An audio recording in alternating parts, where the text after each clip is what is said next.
Kamusta mga kabasketbolista? Huwag yang Spain kontra sa Greece, 84-77. Top performer si Santi Aldama sa likod ng kanyang 19 points, 12 rebounds, 2 assists at 3 blocks.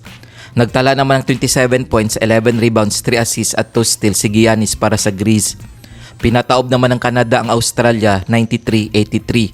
Humakot ng 24 points, 7 rebounds at 5 assists si RJ Barrett para sa Canada. Pinangunahan ni Josh Giddey ang Australia sa likod ng kanyang 19 points, 7 rebounds at 6 assists. Tinalo naman ng France ang Japan 94-90. Nagtala ng 18 points, 11 rebounds, 6 assists at 2 blocks si Victor Wembanyama.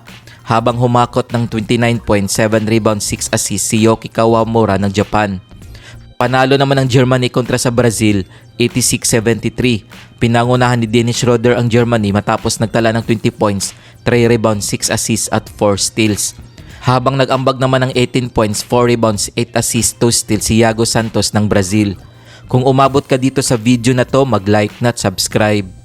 Heto ang team standings as of July 30, 2024.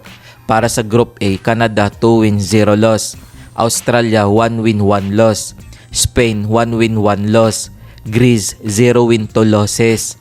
Sa Group B naman, Germany 2 win 0 loss, France 2 win 0 loss, Japan 0 win 2 losses, Brazil 0 win 2 losses.